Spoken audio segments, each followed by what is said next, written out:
Assalamualaikum warahmatullahi wabarakatuh. Alhamdulillah. Nahmaduhu wa nasta'inuhu wa nastaghfiruhu wa na'udzu billahi min syurri anfusina wa min sayyiati a'malina. May yahdihillahu fala mudilla lahu wa may yudlilhu fala hadiya lahu. Asyhadu an la ilaha illallah wahdahu la syarika lahu wa asyhadu anna Muhammadan abduhu wa rasuluh. Allahumma salli wa sallim wa karim wa barik ala habibina wa syafi'ina wa qurrati ayunina Muhammad sallallahu alaihi wasallam. Al-Fatih lima ughliq wal khatimi lima sabaq, nasiril haqqi bil haqq wal hadi ila siratikal mustaqim wa ala alihi wa sahbihi haqqa qadrihi wa miqdaril azim. Amma ba'du.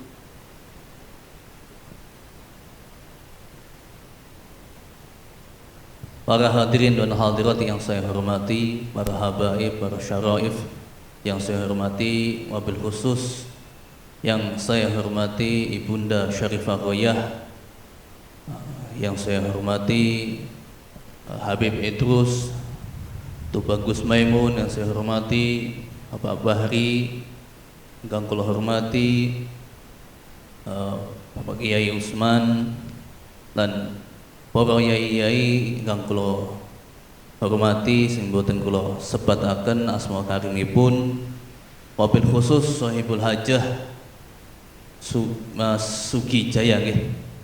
Mas Sugi Jaya. Mugi-mugi putra-putranipun dados putra sing soleh lan solihah. Wabil khusus ingkang tembe dicukur mugi-mugi dados putri ingkang solihah ting tiang sepah baik. Mugi-mugi dicepetaken, digampilaken, mugi-mugi dalam pendidikannya lagi. Amin Allahumma amin. Alhamdulillah, kita dikumpulkan oleh Allah Subhanahu wa taala pada siang hari ini dalam keadaan sehat wal afiyah. Ucapkan biqaulina alhamdulillahi rabbil alamin. Salawat dan salam kita haturkan ke junjungan kita Nabi Agung Muhammad sallallahu alaihi wasallam yang kita harapkan syafaatnya di dalam dunia hatta akhirah. Amin Allahumma amin. Sahibul hajah Masuki Jaya niku adalah anak angkat daripada guru kita Habib Yahya Assegaf. Beliau dekat dengan Habib Yahya Assegaf. Beliau diangkat anak oleh Habib Yahya. Jadi nek tim mriki kalau Ibu Syarifah Royah itu telik cucu, jenguk cucu lah. Nggih. Beliau Habib Yahya Assegaf pernah beberapa kali datang ke sini, dan beliau itu bapak angkat daripada Mas Sugi Jaya. Semoga Allah Subhanahu wa taala merahmati beliau Habib Yahya, semoga diberikan maghfirah dan diterima amal ibadahnya. Semoga anak-anak kandung dan anak-anak angkat-angkat beliau semoga menjadi anak-anak yang soleh dan solehah, sehingga bisa meneruskan perjuangannya beliau. Amin Allahumma amin.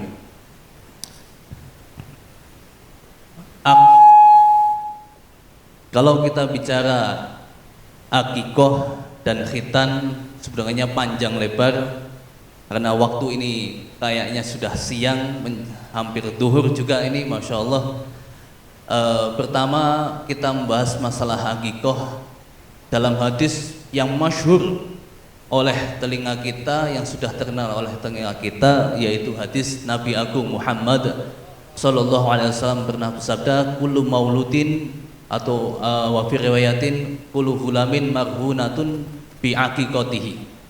Setiap anak atau setiap bocah itu akan digadaikan dengan akikohnya. Digadaikan dengan akikohnya. Apa makna daripada digadaikan? Kan kita sering mendengarkan digadaikan dengan akikahnya. Ternyata saya melihat daripada beberapa syarah hadis tersebut, mulai daripada syarah kecil dan syarah besar. Di situ yang dikehendaki adalah setiap anak itu akan bisa mensyafaati orang tuanya kalau orang tuanya memberi akikoh kepada anaknya. Jadi anak akan terhalang mensyafaati orang tua kalau belum diakikohi. Makanya kadang sebagian orang itu mengatakan akikoh itu wajib. Bagi orang tua wajib, itu kewajiban orang tua. Tapi secara hukum fikih hukumnya sunnah. Akikoh itu hukumnya sunnah. Loh, Rasulullah SAW sendiri mengatakan bahwa setiap anak itu akan digadaikan dengan akikohnya, dan seorang anak tidak akan bisa memberi syafaat kepada orang tua kalau belum diakikoh. Iya, memang benar. Tapi perlu diketahui jalan mensyafaati orang tua itu banyak. Jalan mensyafaati orang tua itu banyak. Termasuknya yaitu dengan mengakikoi anaknya. Ini alhamdulillah Mas Sugi Jaya sudah mengakikoi putrinya yang tercinta Lailatun Nuzuliyah Rahmah. Semoga dengan akikoh tersebut anaknya besok menjadi pengsyafaat orang tuanya. Amin Allahumma amin ya rabbal alamin. Dalam hadis lain juga Nabi Agung Muhammad sallallahu alaihi wasallam bersabda, "Man wulida lahu mauludun fa alaihi ta'dibuhu wa ta'limuhu wa man addabahu wa 'allamahu kana syafi'an yaumal qiyamah wa man tarakahu jahilan kana al ismu alaihi wa ala abaihi au kama qala." Nabi Agung Muhammad sallallahu alaihi wasallam pernah bersabda, siapa saja yang mempunyai anak, siapa saja yang dilahirkan baginya anak, maka wajib bagi orang tuanya mengajari ilmu agama. Satu. Yang kedua, wa'adabahu, mengajari akhlak atau adab. Itu kewajiban orang tua. Wa man adabahu wa 'allamahu, siapa saja yang mengulangi anaknya ilmu agama dan memberinya pendidikan akhlak, maka anak tersebut besok juga akan menjadi pengsyafaat orang tuanya di hari kiamat kelak. Amin Allahumma. Semoga kita semua yang hadir, wabil khusus Mas Sugi dan istrinya, bisa mendidik anak-anaknya di dalam agama dan mendidik akhlak dengan akhlak yang baik. Amin Allahumma. Sehingga anak-anak kita kelak insyaallah menjadi pengsyafaat kita. Amin Allahumma. Wa man tarakahu jahilan, siapa saja yang meninggalkan anaknya dalam keadaan bodoh sehingga tidak tahu ilmu, tidak tahu adab, sehingga anaknya melakukan dosa-dosa ini, dosa itu, dosa ini, dosa itu, maka setiap dosa yang dilakukan oleh anak, maka orang tuanya juga akan terkena imbasnya, terkena bagian daripada dosa tersebut. Kenapa? Penyebab daripada anaknya bodoh adalah orang tuanya sendiri.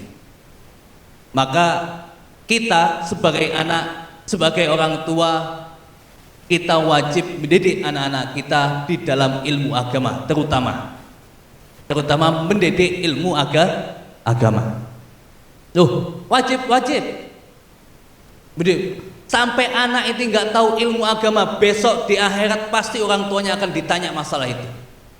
Orang tua besok di akhirat tidak akan ditanya, wahai orang tua, apakah kamu mengsekolahkan anakmu sampai sampai S berapa, apakah kamu memberikan harta yang banyak kepada anak? Enggak pernah diriwayatkan, tidak ada hadis tentang masalah itu. Tetapi setiap orang tua akan ditanya masalah agamanya anak-anaknya, sholatnya anak-anaknya, puasanya anak-anaknya. Maka kita sebagai orang tua wajib mendidik anak-anak kita di dalam agama. Wajib. Dulu diceritakan ada seorang laki-laki datang kepada Sayyidina Umar. Seorang laki-laki, bapak-bapak datang kepada Sayyidina Umar. Laki-laki tersebut mengadukan nakalnya, mengadukan bandelnya anaknya kepada Sayyidina Umar. Wahai Khalifata Rasul, ya wahai Amirul Mukminin, saya itu punya anak saya itu bandel, durhaka sama saya, tidak nurut sama saya. Tolonglah anak saya itu dididik, anak saya itu dikasih tahu hak-haknya orang tua, supaya anak saya itu berbakti kepada orang tuanya. Ya sudah, panggil ke sini. Panggil ke sini, kata Sayyidina Umar. Mana akan anak kamu, bawa ke sini. Dibawalah anaknya, datang. Ini Sayyidina Umar, ini Amirul Mukminin, anak saya yang nakal ini. Kenapa kamu, tanya Sayyidina Umar, kenapa kamu durhaka sama orang tuamu? Anaknya ini pintar juga. Jawabnya, ya Umar, ya Amirul Mukminin, apakah orang tua ada kewajiban untuk anaknya? Ada. Apa saja? Mengajari ilmu agama, 1. Memberi nama yang baik, 2. Dididik akan agama, akan akhlak yang baik. Kata anaknya itu bilang kepada Sayyidina Umar, ya Amirul Mukminin, orang tua saya tidak pernah ngelakuin itu semua. Saya dilahirkan tidak diakikoi. Saya dilahirkan dinamakan nama saya dengan nama Kumbang. Nama Kumbang. Terus orang tua saya juga tidak pernah mengajari saya Al-Quran, tidak pernah mengajari saya ilmu agama, tidak pernah mengajari akhlak-akhlak yang baik. Langsung Sayyidina Umar itu menghadap kepada orang tuanya, wahai kamu sebelum anakmu durhaka kepada kamu sendiri yang durhaka kepada anak kamu. Yo, ternyata ada orang tua durhaka sama anaknya. Naudzubillah min dzalik. Semoga orang di sini nggak ada yang durhaka kepada anak-anaknya. Amin Allahumma amin. Maka ada hak-hak kepada anak, ada hak-hak kepada bapak atau orang tua. Maka ketika anak-anak kita tidak dididik dengan ilmu agama, dididik dengan nama yang baik, diberi nama yang baik, dididik ilmu agama, itu secara tidak langsung orang tua di sini berarti orang tua di sini berarti apa? Durhaka kepada anaknya. Naudzubillah min dzalik. Semoga yang hadir di sini tidak ada yang durhaka kepada orang tuanya atau kepada anaknya. Amin Allahumma amin ya rabbal alamin. Dalam masalah akikoh, beberapa yang perlu diketahui bahwa beberapa yang disunahkan di dalam akikoh disunahkan kepada anak yang baru dilahirkan. Yang pertama adalah akikoh, yang kedua adalah tahnik. Apa niku tahnik? Tahnik iku nek cara Jawa ni nyethaki. Ngertos nyethaki? Nyethaki niku napa jenenge? Diambil madu atau kurma. Madu atau kurma. Diambil lalu dikunyah-kunyah. Kalau kurma berarti dikunyah-kunyah sampai lembut. Sampai lembut. Setelah itu dikasihkan kepada anak. Diambil dari mulut, terus diletakkan di gigi-gigi, digosok-gosokkan di gigi. Gigi atas, gigi bawah, kanan kiri digosok-gosokkan, lalu dihanak, apa namanya? Oh, dicetak. Apa layang-layang, langit-langit, layang-layang, layangan, langit-langit. Itu caranya seperti itu. Itu cara yang sunnah betul. Dulu Nabi Agung Muhammad SAW ketika ada sahabat melahirkan anak, ada sahabiah seorang perempuan melahirkan anak pada zaman Rasul, langsung baru dilahirkan, belum sempat dikasih asinya ibunya, langsung dibawa kepada Rasulullah, minta ditahnik. Apa? Dicetai langsung, sehingga sesuatu yang masuk pertama kali di perut anak tersebut adalah ludahnya orang soleh.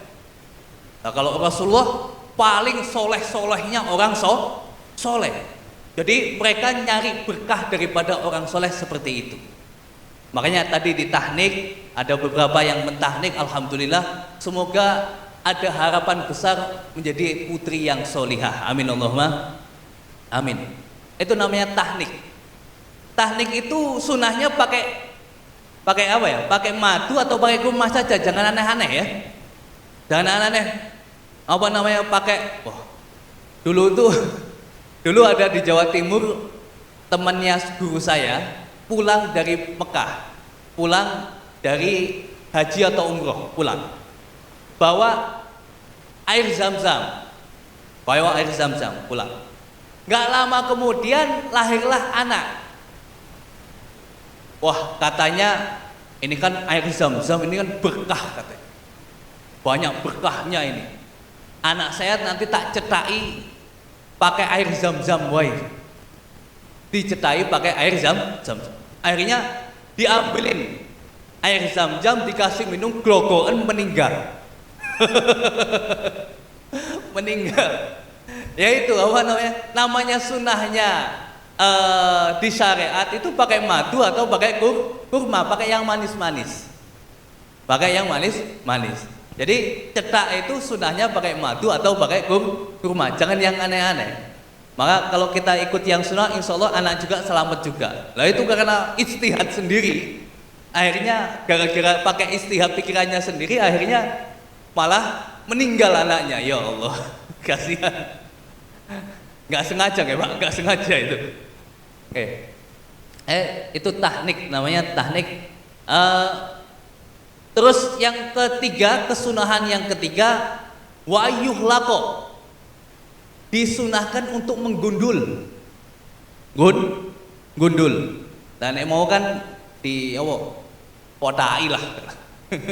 Di pendek-pendek sedikit-sedikit. Ya, kalau kita kembali kepada hukum fikihnya sunahnya digundul habis. Ya pakai apa? Pakai silet atau pakai apa namanya, yang cukuran jenggot itu ya, nah, pakai kerian.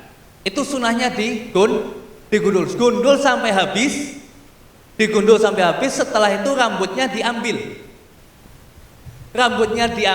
ditimbang berapa gram.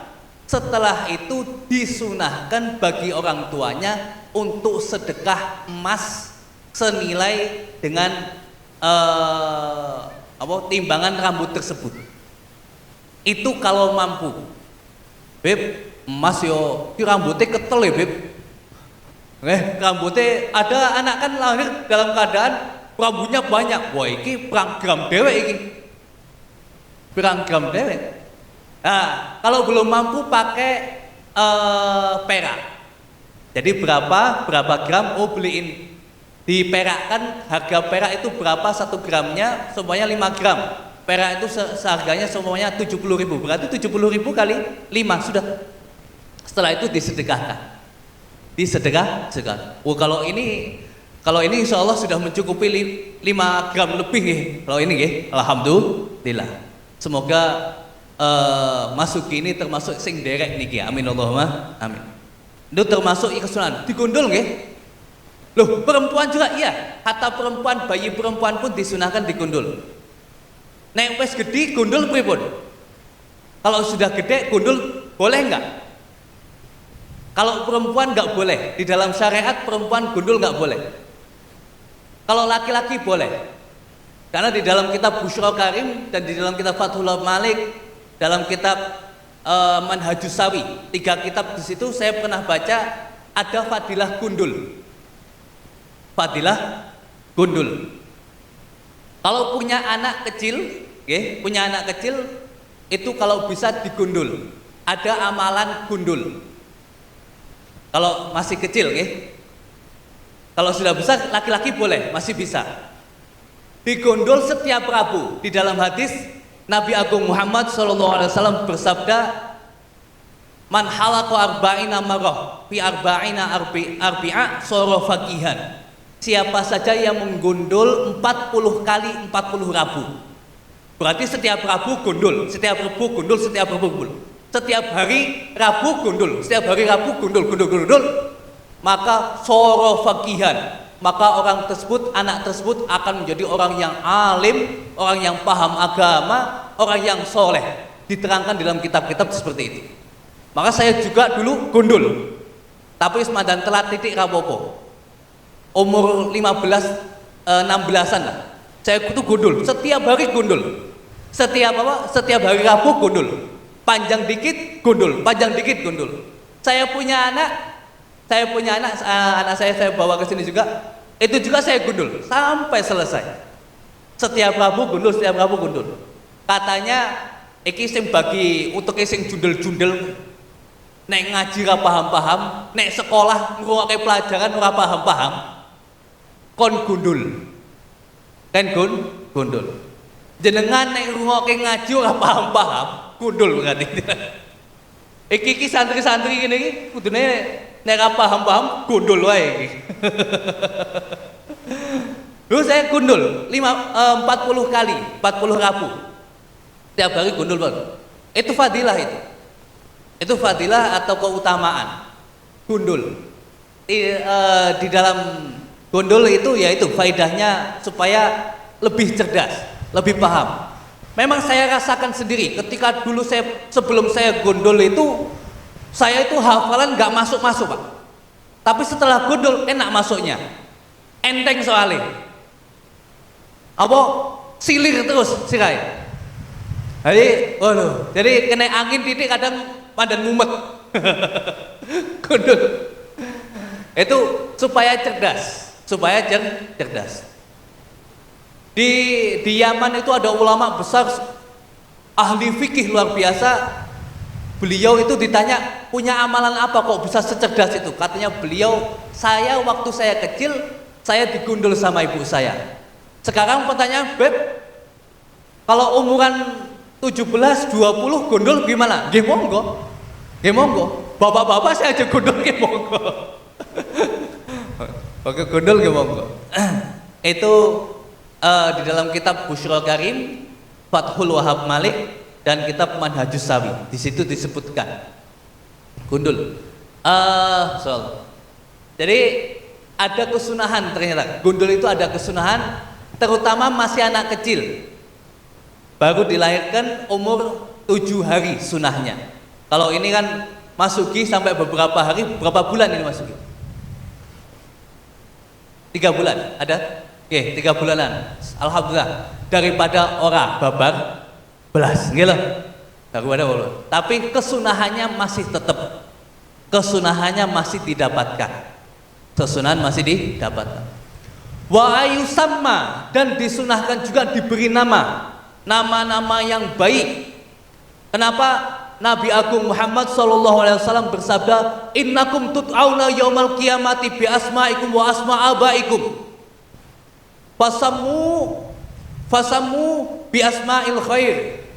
Kata Rasulullah SAW, ketika kalian besok di hari kiamat akan dipanggil dengan nama-nama kalian dan nama-nama bapak kalian, maka berilah nama-nama anak kalian dengan nama-nama yang baik. Nama-nama yang baik. Sampai jenis sapa lurah pondok ini? Nur Habib.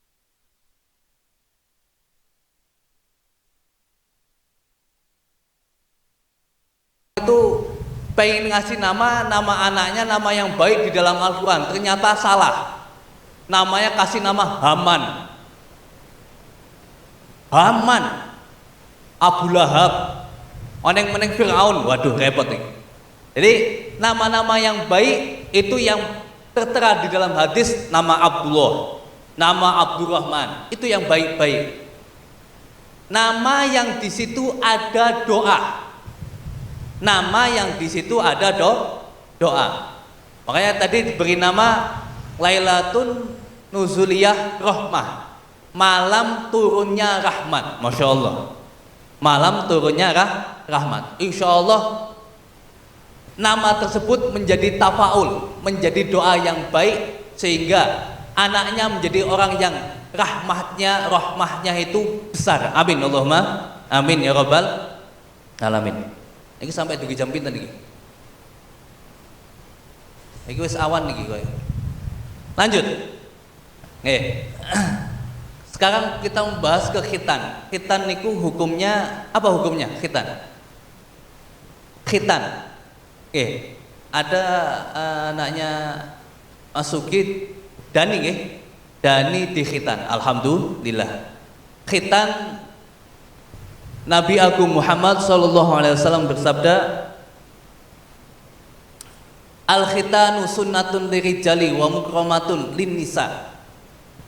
Khitan itu hukumnya wajib bagi setiap laki-laki dan sebuah kemuliaan atau sebuah kesunahan bagi perempuan.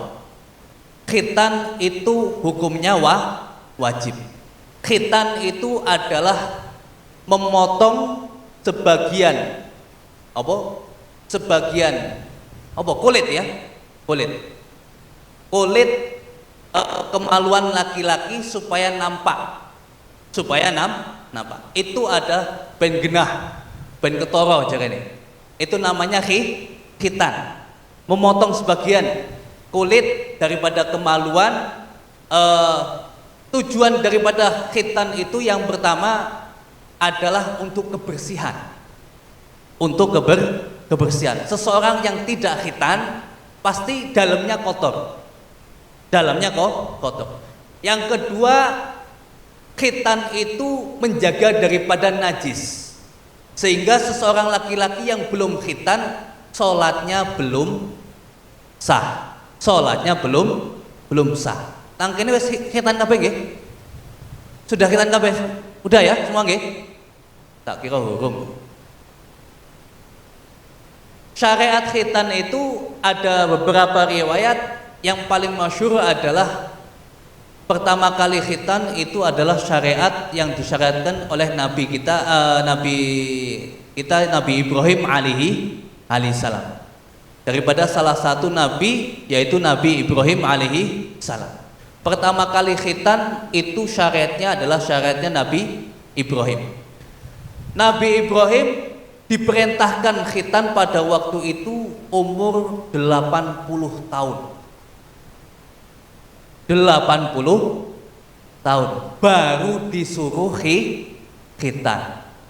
Kira-kira ini nggo apa iki ngetok ini?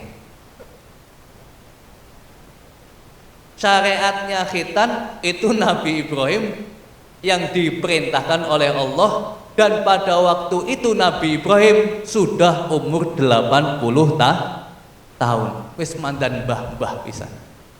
Diperintahke khitan. Dan ketika itu, Nabi Ibrahim diperintahkan khitan untuk memotong kulit sebagian kemaluan oleh Allah Subhanahu wa taala. Seketika itu juga Nabi Ibrahim melakukannya. Akhirnya Nabi Ibrahim datang wahyu diperintahkan untuk khitan. Ketika itu juga Nabi Ibrahim cari alat untuk memotongnya.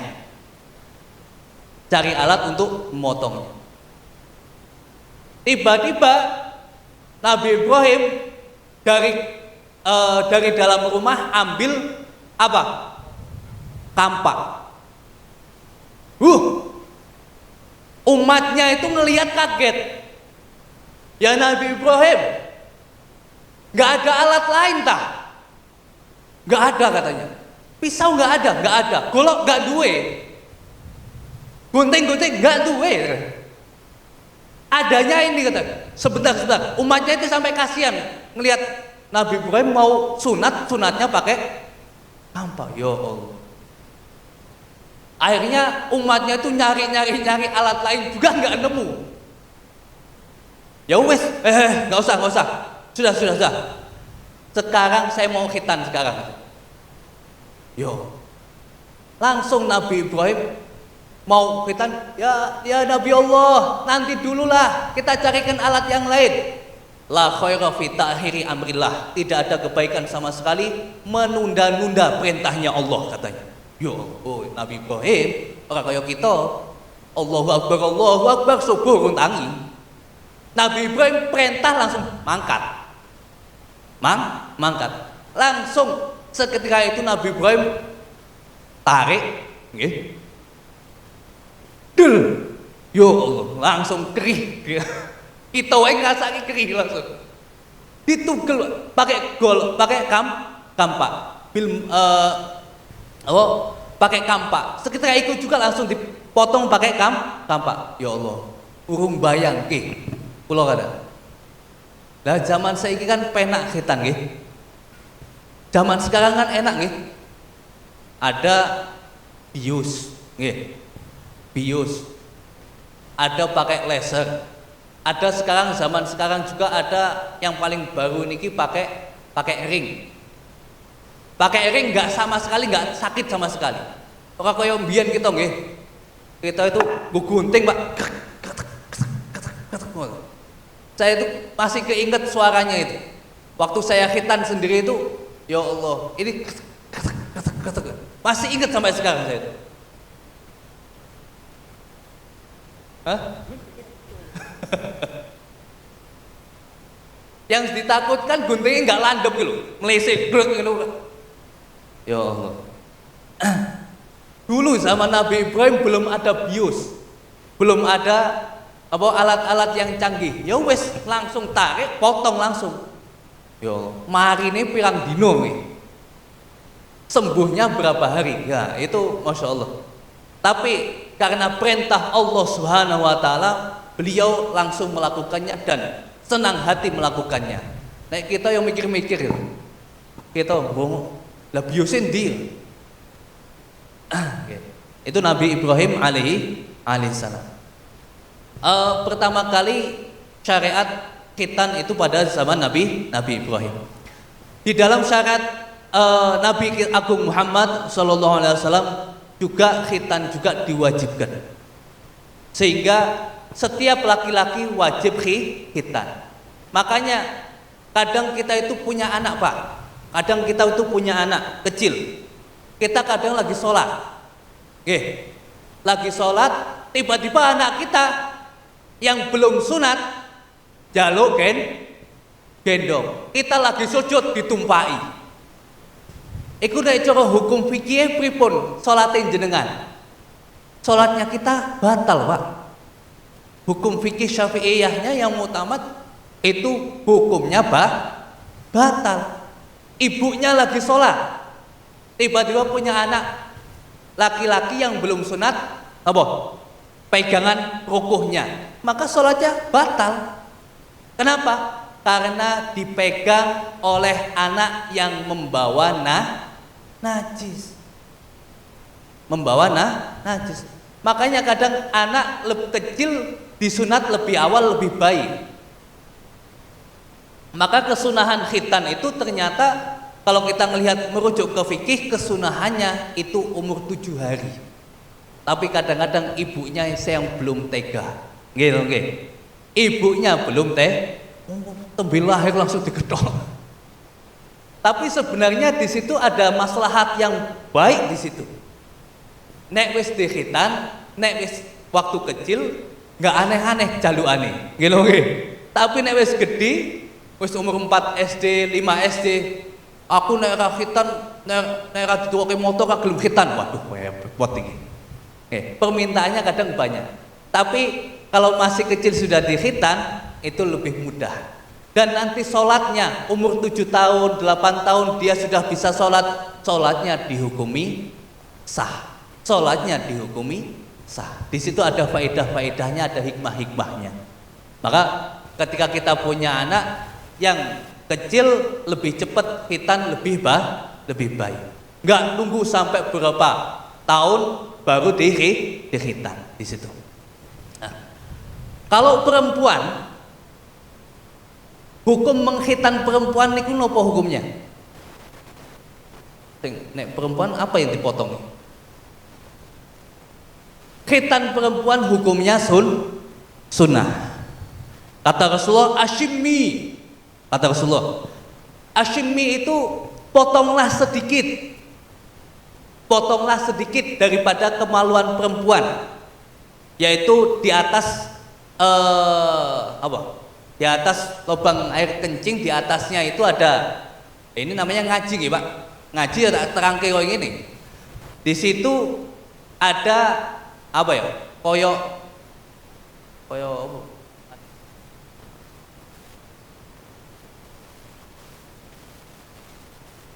Jago ya lho, paling jago, jengger jago. Nggih, ya koyo kae lah pokoknya. Koyo jengger jago jarene. Kalau di dalam kitab kayak jengger jago kayak gitu. Itu dipotong sedikit. Tujuannya apa? Tujuannya satu, untuk mengurangi syahwatnya, supaya nggak terlalu agresif katanya. Makanya kalau ada perempuan kok agresif banget, oh, potongannya kasunat iki biyen. Nah, itu hukumnya sunnah, dipotong sedikit saja. Jangan terlalu banyak. Kenapa? Bisa menghilangkan syahwatnya perempuan. Oh, bahaya ini. Gawat ini. Makanya motongnya sedikit saja. Karena ketika terlalu dipotong banyak, syahwatnya akan turun sekali. Nanti deloke wong lanang, alah sekan nafsu bisa. Bojone kan. Itu makanya ahdo lirajul. Kalau potongnya sedikit itu nanti bagian laki-lakinya akan dapat banyak. Dalam arti ketika hubungan badan dengan suami istri, nanti laki-lakinya juga akan puas kayak gitu. Puas. Oke. Seperti itu. Ini ngaji kayak gini. Jadi kalau perempuan hukumnya sunnah. Hukumnya sunnah.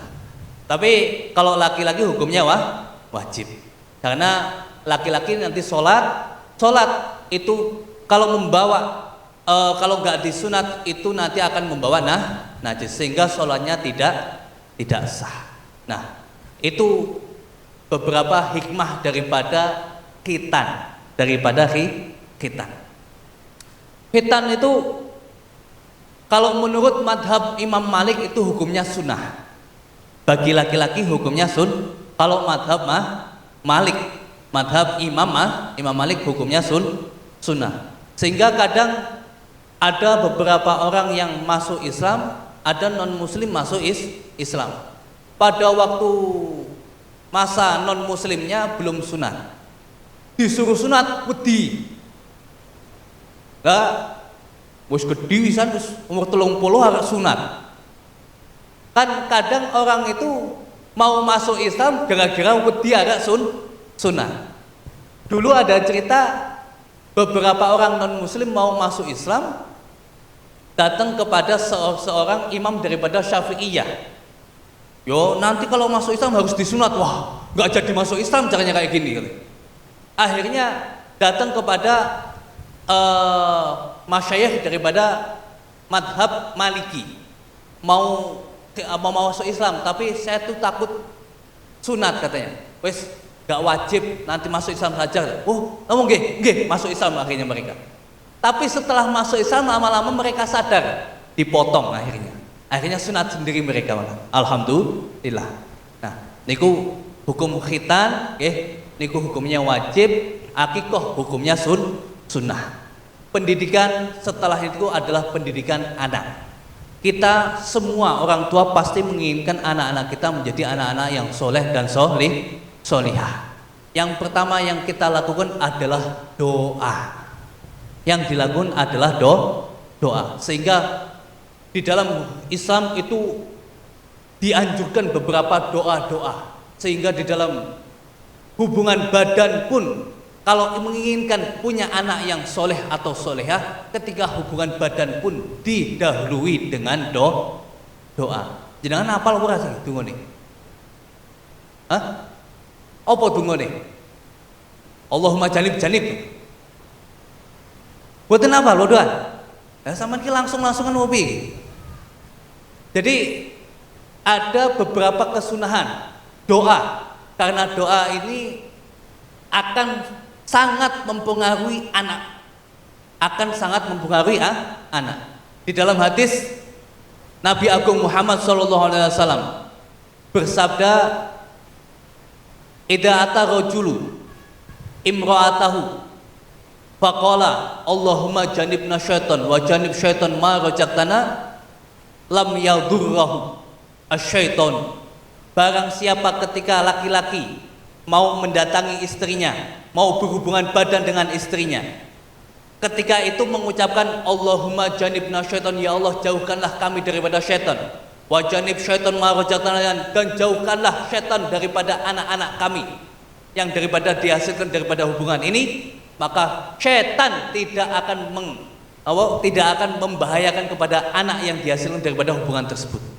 Maka ketika seseorang orang tua ingin mendapatkan anak yang soleh atau solehah, maka ketika gawe ne wae kudu didahului dengan doa. Dahului dengan doa. Makanya ketika seseorang laki-laki itu mau mendatangi perempuannya, mau berhubungan dengan perempuannya, dengan istrinya, doa, setan langsung lari. Tapi ketika seorang laki-laki dan perempuan itu mau berhubungan badan, suami istri mau berhubungan badan, tidak didahului dengan doa, maka setan akan ikut campur di dalam membuat anaknya. Maka ketika nanti anak-anaknya itu bodoh nakal-nakal, ojo heran, jangan heran. Makanya kadang orang tua sampai keceplosan, dasar anak koyo nakale koyo setan. Yo wajar wae wong tuane wae gawene orang kono dengan doa. Ya, dengan doa.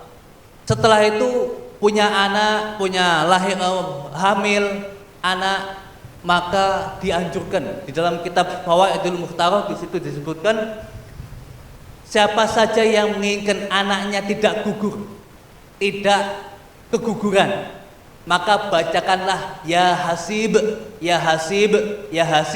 kali. Ya hasib 7 kali, lalu ditiupkan di perut perempuannya. Insya Allah orang yang mengamalkan itu nanti anak yang berada di kandungan selamat sampai lahirnya. Amin Allahumma amin. Setelah lahir anak, maka disuruh mengadani kanan dan kiri, adzan sebelah kanan, kiri, dan qomat. Setelah itu nanti ada akikoh, didoakan bersama-sama di sini, itu luar biasa. Maka tadi ada amalan lagi, dibacakan Alam Nashrah 3 kali, Inna anzalnahu 3 kali. Apa bab amalan itu? Apa fadilah amalan itu? Fadilah amalan itu yang pertama, Alam Nashrah ketika dibacakan kepada anak, lalu dipegang dadanya sambil dibacakan Alam Nashrah, insya Allah nanti ketika belajar ilmu, mencari ilmu, anaknya akan dimudahkan mendapatkan ilmu cerdas insya Allah. Yang kedua, kenapa dipegang kepalanya lalu dibacakan Inna anzalnahu fi lailatul qadar? Itu supaya dijauhkan daripada namanya zina. Dijauhkan daripada zina. Di dalam kitab yang tadi saya bawa tadi itu, di situ diterangkan juga, ada di kitab lain-lain juga disebutkan siapa saja yang memegang kepalanya anaknya lalu dibacakan Inna anzalnahu fi lailatul qadar 3 kali, tidak akan yang namanya kejadian insya Allah dijaga daripada diperkosa. Atau kalau seandainya laki-laki, maka dia akan dijaga daripada namanya zina. Pokoknya yang berhubungan dengan itu, zina, naudzubillah, insya Allah anak tersebut akan dijaga oleh Allah Subhanahu wa Ta'ala. Makanya dijaga. Loh Beb, lah gunanya amalan itu ya kita ngelihat sendiri sih Pak. Kita ngelihat berita-berita di Lampung, berita-berita di mana-mana, pelecehan seksual. Nggih. Di mana-mana beritanya banyak sekali. Pelecehan seksual, pemerkosaan, pembunuhan dan lain-lainnya. Ya Allah, tapi saya ngelihat berita tentang masalah pelecehan seksual, perzinaan, hamil duluan, LKMD barang jarene ono saiki. Apa LKMD? Lamar keri meteng DC. Nikahnya nikah kecelakaan. Nikahnya nikah kecelakaan. Itu krono kadang anak perempuannya tidak dijaga dengan doa-doa orang tuanya. Dijaga dengan bacaan inna anzalnahu fi lailatul qadar. Beb, anakku lo wis gedhi yo, nek gedhi yo nek sik turu masih tidur dibacakan inna anzalnahu. Ojo seru-seru mbok tangimu. Mama isuk ngopo iki, bapak isuk ngopo iki? Nyekel-nyekel sirah. Lho, Beb. Lah kula pengen jaga bojone kula, ya wis cekel sirahe, meneng. Bacakan inna anzalnahu fi lailatul qadar, mama atur.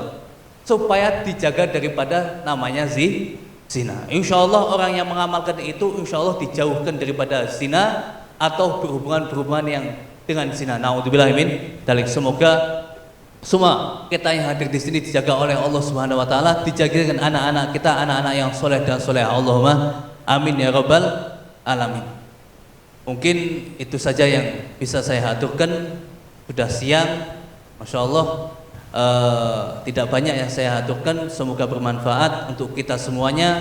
Semoga yang hadir di sini dijadikan orang-orang yang selalu bertakwa kepada Allah Subhanahu wa taala, dijadikan panjang umur, dipanjangkan umurnya oleh Allah taala fi taatillah wa fi taati Rasulullah sallallahu alaihi wasallam. Semoga yang hadir di sini ya Allah jadikanlah ya Allah anak-anak kami anak-anak yang soleh dan soleha ya Allah. Jadikanlah kami ya Allah termasuk orang-orang yang selalu bertakwa kepadamu ya Allah. Dijauhkan daripada maksiatmu ya Allah. Dijauhkan ya Allah daripada segala musibah ya Allah. Jadikanlah kami ya Allah dan anak-anak kami ya Allah termasuk anak-anak yang keluarga yang soleh dan soleha ya Allah. Orang-orang yang termasuk yang soleh dan soleh ya Allah. Orang yang selalu bertawa, orang yang selalu bersyukur ya Allah. Jadikan anak-anak kami ya Allah anak-anak yang ahli ilmu, ahli ibadah ya Allah, ahli istiqomah ya Allah. Tetapkan iman dan Islam kami ya Allah sampai akhir hayat kami ya Allah. Rabbana taqabbal minna innaka antas samiul alim wa tub 'alaina innaka antat tawwabur rahim. Rabbana atina fid dunya hasanatan wa fil akhirati hasanatan wa qina adzabannar. Wa sallallahu ala sayyidina Muhammadin nabiyil ummi wa ala alihi wasallam. Subhana rabbika rabbil izzati amma yasifun wa salamun alal mursalin walhamdulillahi rabbil alamin. Al-Fatihah.